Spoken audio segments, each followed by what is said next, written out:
Hi everyone, welcome back to my channel.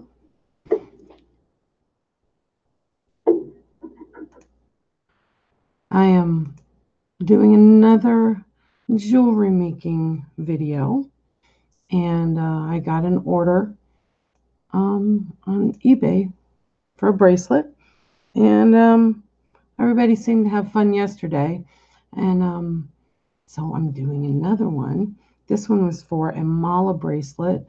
I did put a link in the description for the bracelet. Hi, Christy. Hi, I got chat open this time. There's a link in the description to the bracelet that I'm making, as well as a link to my Etsy shop. And I'm gonna try to do this live on air, but I'm gonna have to put the camera down a little bit, and I'll show you step by step. I think I got everything ready to go. So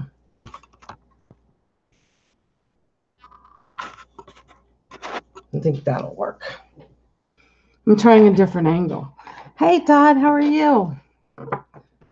Okay, so this is for a mala bracelet. Similar to this one, it's a stretch bracelet. This one has hematite. Nope. Okay, so that's not going to work. Huh. Let's see.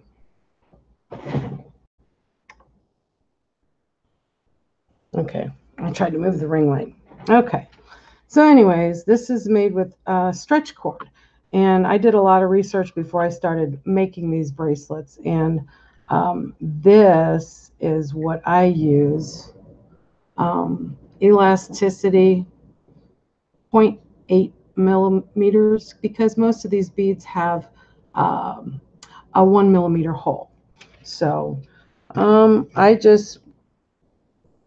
measure out. I have a 15-inch ruler, and that's what I usually use. A little bit more. I'm gonna actually show you guys my secret knot that I use. Pre-stretch the cord a little bit. Hi, Kelly. Thanks for coming. I haven't started yet. I'm just getting going.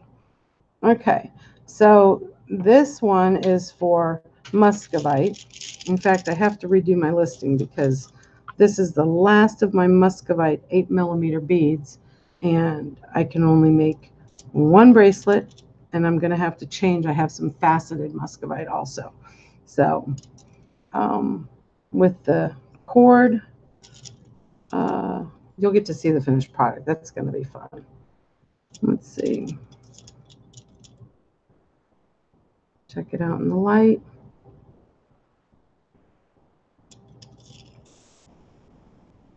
And I don't like that one as much.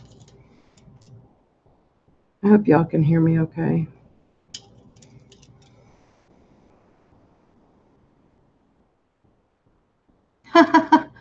Todd, you're so good. You're multitasking, watching 2 live videos at the same time.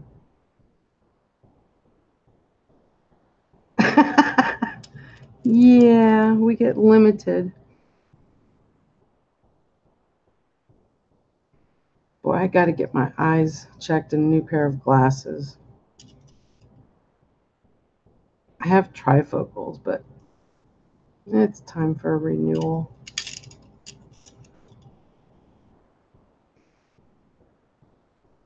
I'm a little crazy. I sort of let the gemstones pick me.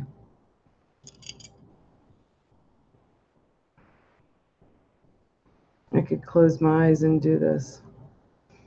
I'm really picky about my gemstones. I think this one wants to go on. Okay, so I get the 7 gemstones on, and this person wanted 6.5. Yep, I do custom sizes, so every time I make a new one, and then I put my listing on eBay and on Etsy are variation listings to where they can choose their size in 1/2-inch increments from like 5 to 9. So, okay, so then for this bracelet, it gets an ohm charm. I'll show you. So I put a couple of the white howlite.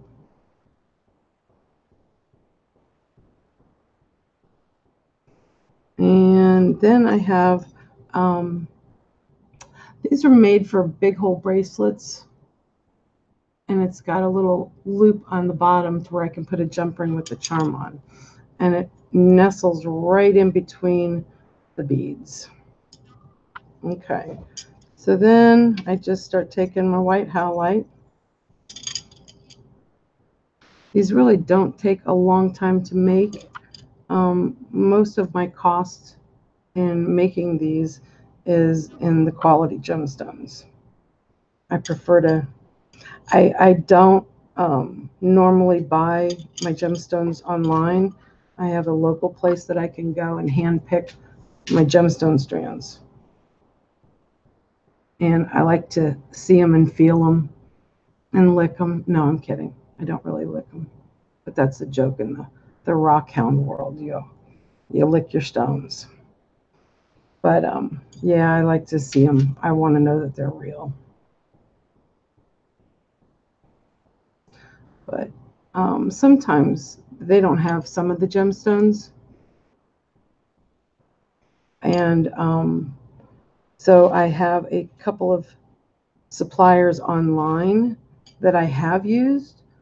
And they're extremely knowledgeable in their gemstones. They go to the Tucson gemstone in February, and I trust them. And there's only a few of them. So, no, I don't buy from China. Let's see. It's supposed to be a 6.5, and a 6.5 bracelet is not 6.5 inches long, because the circumference of the size bead, like these are 8mm beads, and it takes less of them than a 6mm bead. And because they're so thick when they fit on your wrist, I'll show you in a minute how I use my bracelet mandrel.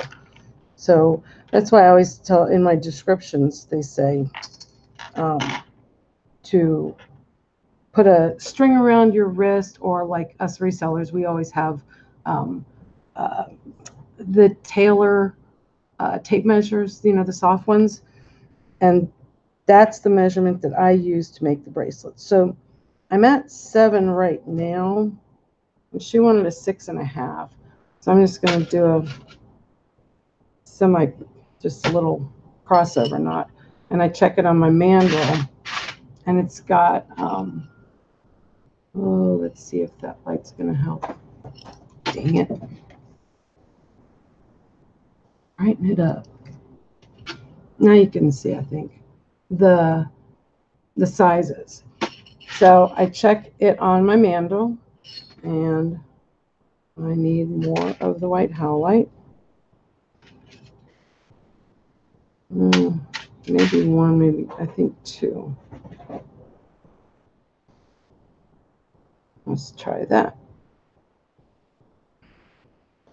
Yeah, everything is custom sized.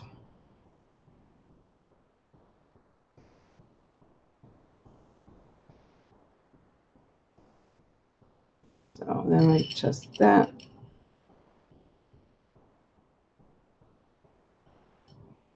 And that is right.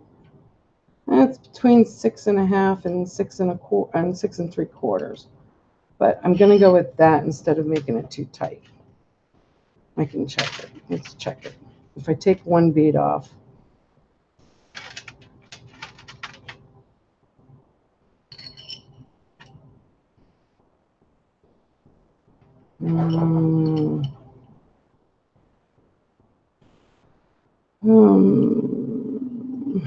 that's more like 6 3/8. So between 6 3/8 and 6 5/8, I would opt for 6 5/8 because I don't like them to be too tight. See, mine roll on my wrist. I like them just a little bit loose.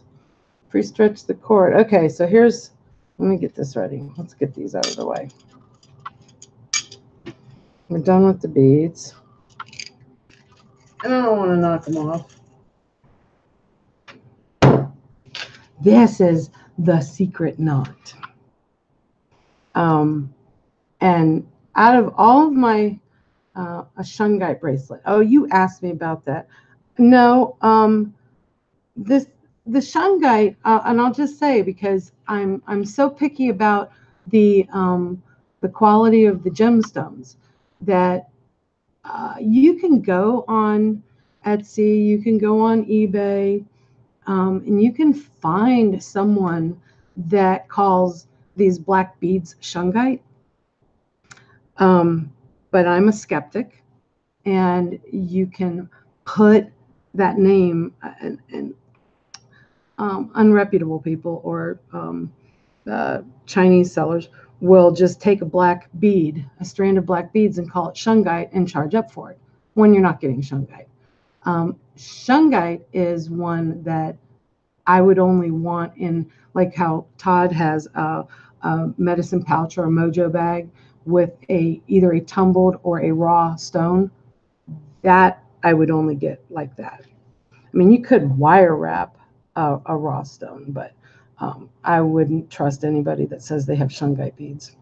That's just me. I've done enough research in it.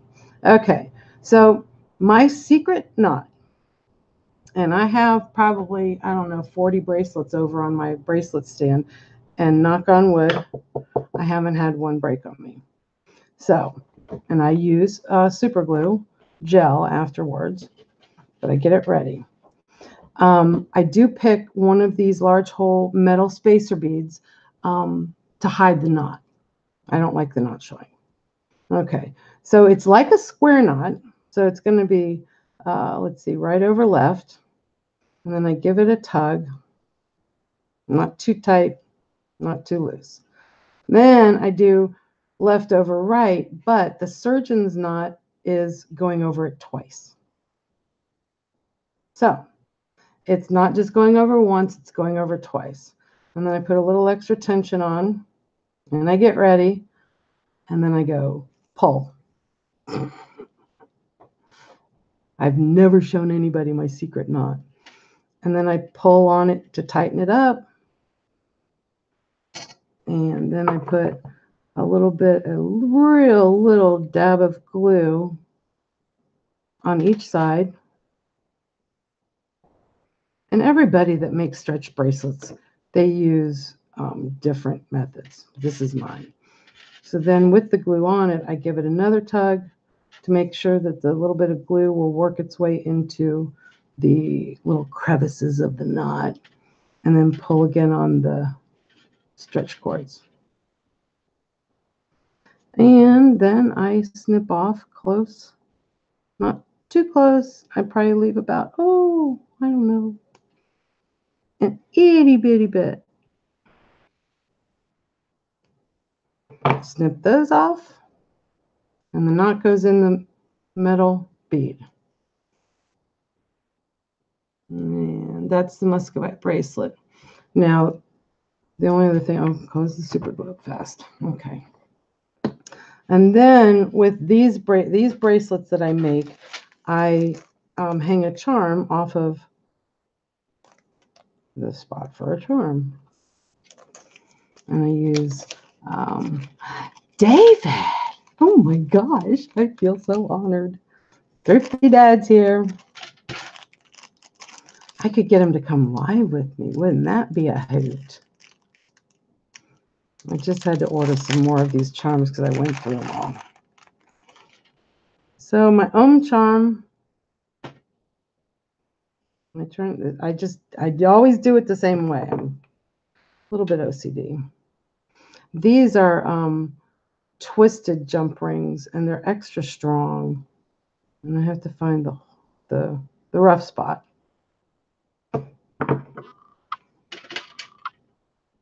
And open. And then put it through the charm and through that Top one, if I can get my finger out of the way. Okay. And then close the jump ring up. Make sure it's right. And then, of course, I always smooth it out. Oh my gosh, I got to get my eyes checked. It's not even.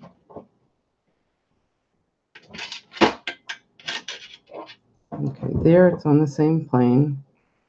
I squeeze down. I don't like rough edges. And I figure if I don't like them, the buyers aren't going to like them. There we go. And then put it back on. I wonder if I can get this good.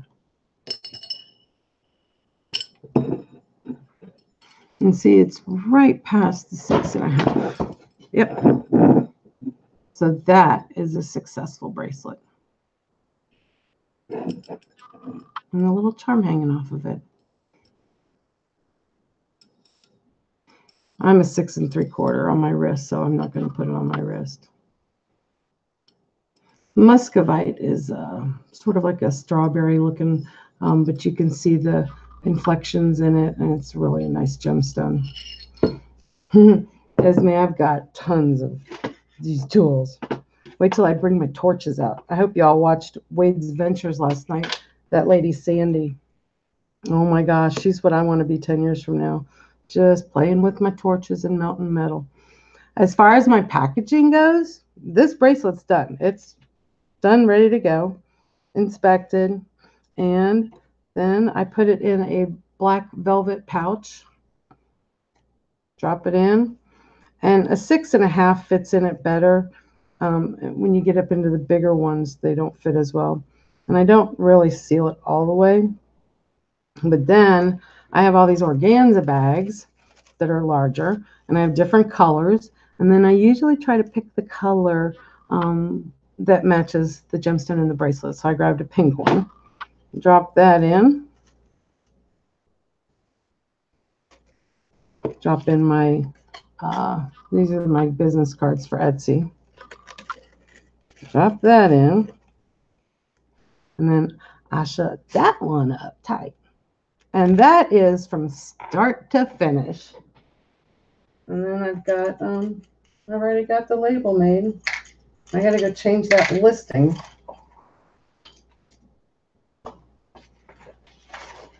And that's ready to go. Let's see if I can get this right. That's it. That's all, folks. So that is my process for making my Etsy, my mala bracelets on Etsy. Put in a packing list. Put that in. And I'm showing you everything. This is all my secrets. And then I have these really pretty teal bubble mailers. That's what you're going to get, David, in that package I'm sending you today. When you see this teal mailer, you'll know that's from me. Sandwich bag. Well, that's from start to finish, man. I needed to get it out today, so I have on my eBay store, I only have my mala bracelets now because they are the easiest for me to make, and so I do next day or same day shipping by a certain cutoff time. So I just pick the ones that are a lot easier. If I do wire wrapping, then that takes me a little bit longer, maybe up to an hour. So I can't always guarantee that. But that's all, folks, until the next jewelry order comes. I did do a what sold video late last night. I did it live, but I did it really late. I didn't figure anybody. I'm trying to play with the these live streaming with the Google and the right way to do it. So I did it really late at night, shared my screen and everything. Oh, thank you, David. Yes, I appreciate that. Y'all are so wonderful. Oh, I see crystals in here too. Oh my goodness. Well, thank you all for coming. I'll do another jewelry video, and if you like this and give me thumbs up, then I will know that you want to keep watching me make jewelry. So I really do appreciate y'all coming. And hit the like button, subscribe, comment, you know all the stuff. And then, oh, I have to end it, right? Let's see if I can find the end button this time. Y'all have a great day. Thank you very much.